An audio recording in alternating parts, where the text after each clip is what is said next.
Assalamualaikum, hai semua, apa khabar korang? Terima kasih sudah klik video ni dan jangan lupa tekan tombol subscribe. Kembali lagi bersama saya Aa berbagi info dan kisah menarik. Oh, sebelum tu jangan lupa tekan tombol subscribe, tekan loncengnya juga. Okey, kisah seram kita pada kali ini adalah kisah seram daripada salah seorang hamba Allah ni. Namanya yang dibagi adalah Bunga, tapi katanya bukan nama sebenar. Dan kisah ni berlaku bila dia mula pindah masuk dekat satu villa ni, yang mana dekat villa tu lah diorang semua kena usir. So tak payah nak lengahkan masa dah sedia, jom kita mula. Okey, pengalaman seram ni dia sendiri yang alami. Bunga tu sendiri yang alami. Dan ceritanya bermula bila dia dapat praktikal dekat salah sebuah syarikat yang ada di Damansara. Jadi, dia dengan 3 orang lagi kawannya yang nama Maya, Weni dan juga Indah, diorang ni dah plan lah. Dia kata nak pergi cari rumah yang dekat je dengan tempat kerja. Tak naklah jauh-jauh, nanti kan menyusahkan pula. Jadi cari, dapatlah satu villa ni. Villa ni boleh kata ialah tahan dekat jugalah dengan diorang punya tempat praktikal tu. Dah, diorang berempat telefonlah Kak Dina. Kak Dina ni adalah person in charge lah yang jaga villa tu. Jadi dia telefon Kak Dina tadi, lepas tu janji nak jumpa kan. Nak tengok dulu keadaan villa tu macam mana. Dah, diorang dah plan dah nak jumpa petang tu. Diorang pergilah dekat rumah villa tu kan. Rumah lagi, villa lagi. Jadi sampai je dekat depan villa tadi, diorang berempat ni disambut oleh Kak Dina. Katanya Kak Dina pada masa tu dia tengah sarap mengandung dan muka dia nampak macam agak pucat sikit. Dah tu Kak Dina tadi pun pelawa lah diorang berempat ni masuk ke dalam villa tu kan. Bila dah masuk ke dalam villa tadi, dia ternampak ada 2 orang kakak ni yang tengah tonton TV. Dah tu Kak Dina pun cakap, diorang berdua ni pun menyewa dekat rumah ni juga. Tapi cukup bulan nanti diorang dah nak keluar dah. Dan sebenarnya masa diorang sampai dekat pintu pagar tu pun diorang dah rasa macam seram sejuk semacam dah. Diorang dapat rasa seram sejuknya tu. Tapi diorang macam tetap gagahkan diri juga masuk ke dalam villa tu untuk tengok-tengok sekitar kan, untuk tengok bahagian dalam pula. Dah bila Kak Dina tadi tunjuk ke arah bilik tu pun agak seram juga bagi mereka. Sebab katanya bilik tu agak memanjang tau. Lepas tu ada satu katil single ni dan ada satu almari besar yang tinggi. Katanya almari tu boleh kata almari antik macam tu lah. So masa diorang tengok keadaan bilik tu pun katanya memang rasa macam pelik sikit. Tapi diorang ignore benda tu, diorang abaikan benda tu. Yelah itu je rumah ataupun villa yang diorang jumpa yang paling dekat dengan diorang punya praktikal sana kan. So sebab dah malas dah nak fikir panjang, diorang pun bayarlah duit sewa, duit deposit tu. So diorang ni semua pindah masuk ke dalam rumah tu pada hari Ahad sebab katanya senanglah sikit. Hari Isnin tu diorang dah nak mula kerja dah. So bila sampai tu katanya berebut jugalah diorang ni nak ambil tempat dekat dalam almari sana sebab nak simpan barang-barang diorang kan. Jadi esoknya tu hari Isnin diorang pergi kerja, pergi praktikal sana lah. Dah tu pada petang harinya diorang balik ke rumah balik kan, balik ke villa tu.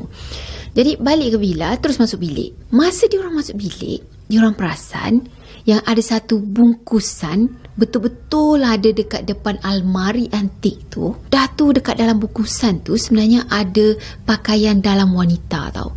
Dah tu diorang tak tahu itu pakaian dalam siapa punya. Diorang macam pelik lah kan. Sebelum diorang keluar daripada villa tu nak pergi kerja pagi tadi, diorang dah cek dah. Yelah memang tak ada barang-barang yang bersepah ke apa. Sebab masa tu diorang fikir mungkin ada orang yang letakkan beg plastik tu yang penuh dengan pakaian dalam dekat dalam bilik diorang. Lepas tu letak dekat depan almari tu kan. Sebab mungkin orang tu yang tolong kemas pakaian dalam tu ingatkan itu adalah pakaian milik diorang.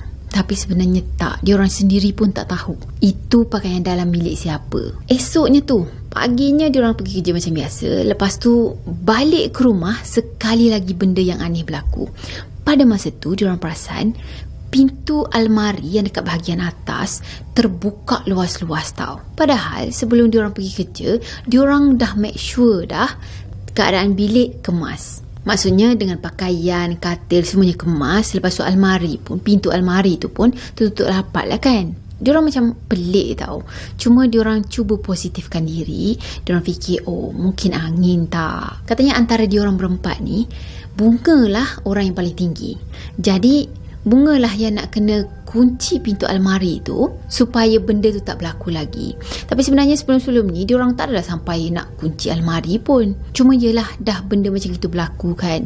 Jadi diorang buat keputusan untuk pergi kunci pintu almari tu. So dah tak mungkin dah nak ada angin ke nak buka apa kan. Dan pernah juga tahu diorang terperasan yang ada air dekat kaki almari tu, dekat depan almari. Dah tu diorang pun pergilah tengok ke arah shieling sana kan.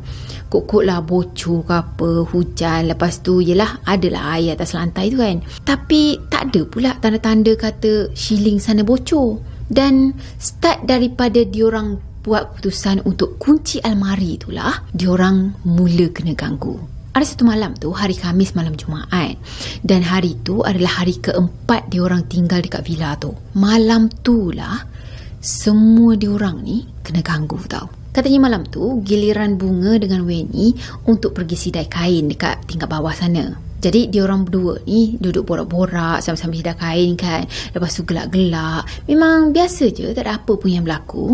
Dalam masa yang sama, Maya dengan Indah pula ada dekat bilik ke atas. Jadi lepas Bunga dan juga Weni tadi dah settle dah sidai kain, diorang berdua ni pun naiklah ke bilik kan. Nanti ke atas pergi ke bilik. Masuk je ke dalam bilik tadi, diorang berdua ni perasan tau, Maya dengan Indah ni tiba-tiba je senyap. Lepas tu air muka diorang nampak macam terkejut, pelik, dan diorang berdua pucat lesi. Jadi Bunga tadi dia tanyalah kan, korang berdua ni kenapa senyap semacam je?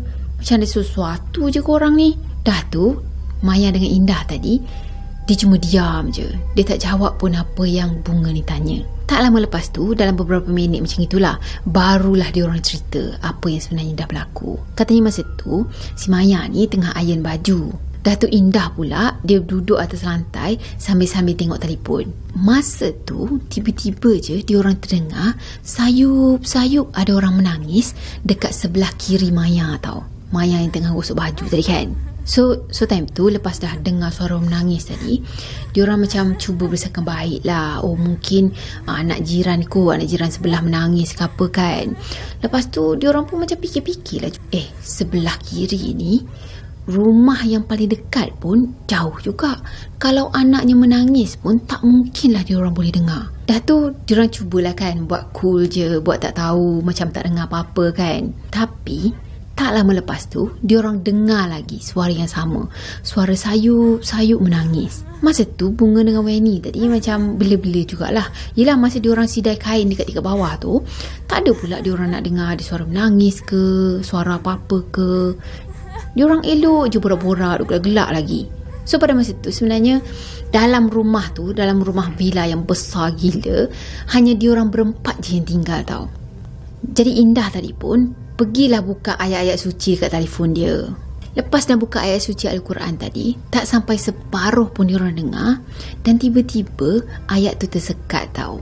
Audio tu tersekat. So diorang pelik, macam mana boleh tersekat kan? Sebab diorang bukannya buka dekat YouTube ke, ataupun buka video yang menggunakan internet ke apa kan. Yelah kalau gunakan internet tu mungkinlah kata data slow ke, yelah bolehlah nak tersekat-sekat.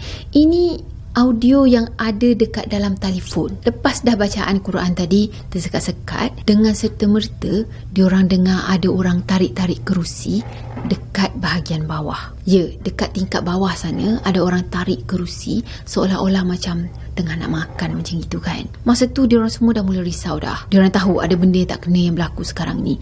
So masa tu diorang duduk rapat-rapat, lepas tu baca je ayat apa yang diorang ingat. Bunga yang terlalu takut pada masa tu, dia pun pergi baca ayat kursi dengan kuat tau. Dia baca ayat kursi tu sekuat hati dia sambil-sambil menangis. Ialah sebab diorang dalam keadaan ketakutan kan. Semua keempat-empatnya pun menangis pada masa tu. Jadi mungkin sebab Bunga ni baca ayat kursi tu kuat sangat, sampaikan tiba-tiba diorang terdengar ada bunyi gegaran pintu pagar. Tapi bunyinya tu bukan daripada pintu pagar luar sana ataupun dekat luar rumah sana lah. Bunyinya tu datang daripada almari antik tadi. Yang pelik lagi, villa tu tak ada pintu pagar tau. Dia cuma ada semacam pintu gerbang macam tu je. Time ni lagilah kuat diorang menangis kan. Dah tak tahu dah nak buat apa lagi. Nasib baiklah juga tak lama lepas tu, 2 orang kakak yang menyewa sama dekat villa sana, dia sampai ke rumah tau. Jadi diorang berempat ni pun terus keluar daripada bilik.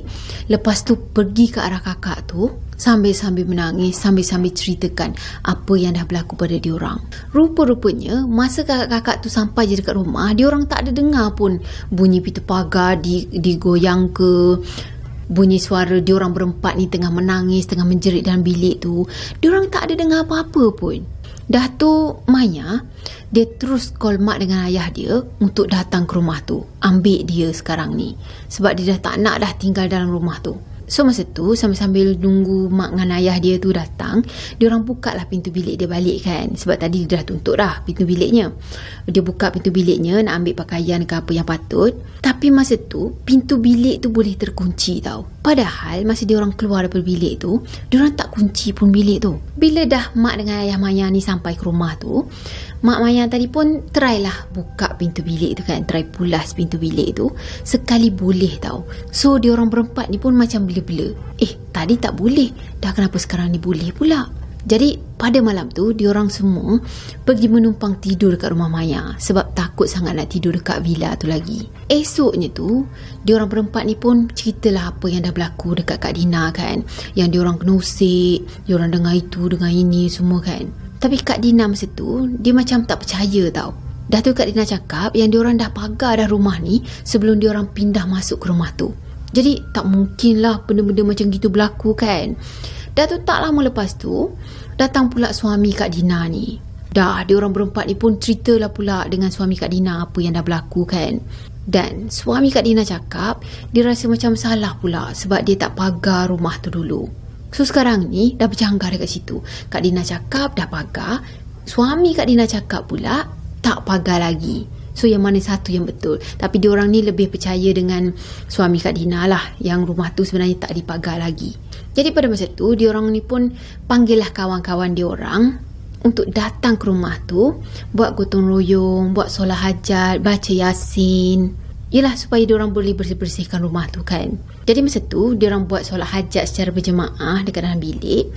Dan lepas solat hajat je, yang perempuan semua pergi gotong royong bersihkan rumah, sebab katanya rumah tu agak kotor jugalah, agak tak terurus macam gitu. Ada yang pergi masak dekat dapur, dan geng-geng lelaki pula duduk baca Yasin dekat dalam bilik tu. Habis dia baca Yasin tadi, diorang jirus ayat Yasin tu dekat serata rumah. Masa geng lelaki tadi pergi jirus dekat bilik diorang ni, tiba-tiba je boleh black out tau. Bukan saja black out, tapi api yang geng-geng perempuan ni tengah masak dekat dapur tu, api gas tu pun boleh terpadam. Dah tu tombol dapur tu pun terpusing sekali tau. Bukan kata terpadam macam ada angin lalu macam gitu je kan, tapi dengan tombol-tombol sekali terpusing. Dan tak lama lepas tu, lepas dah 2 orang kakak tadi pindah keluar daripada villa tadi, diorang berempat ni ambil keputusan untuk pindah bilik, pergi masuk dekat bilik kakak-kakak tu tadi. Bila dah tukar bilik tu, diorang dah tak mengalami gangguan apa-apa dah. Jadi ada satu hari tu, mak kepada Indah ni pernah datang dekat villa tu. Jadi pada malam tu, mak Indah tidur dekat rumah tu lah, dan mungkin dia tidur dekat dalam bilik yang ada almari antik tu. Sebab pada malam tu juga Mak Indah ni dia mimpi yang ada budak kecil dah meninggal dalam almari antik tadi. Dah tu budak kecil tadi cakap apa? Sebenarnya saya cuma nak main-main je dengan kakak-kakak. Saya nak kawan je. Jadi itulah ceritanya. So diorang ni percaya yang gangguan tu semua, gangguan yang selama ni diorang dapat, itu semua berpunca daripada almari antik tu. Tambah pula, lepas dia kunci je pintu almari tu, terus gangguan bermula kan, dengan ekstrim lagi. The end. Itulah dia kisah almari antik, almari lama kan, yang akhirnya seolah-olah macam ada sesuatu dekat almari tu sampaikan diorang ni semua dapat gangguan. Tapi saya pernah dengar juga, memang kalau barang-barang antik ni mesti ada yang menunggu, ada yang menjaga lah apa kan. Dah tu macam-macam cerita lah yang ada. Cerita-cerita mistik bagi penggemar-penggemar cerita hantu macam kita ni, Sukalah tu cerita macam gitu kan. So saya rasa sampai di sini untuk video kali ni. Saya harap korang suka video ni. Dan macam biasa, kalau korang suka video ni, jangan lupa tekan tombol like, comment, share dan juga subscribe. Jumpa lagi next video. Bye bye. Assalamualaikum warahmatullahi wabarakatuh. Bye bye.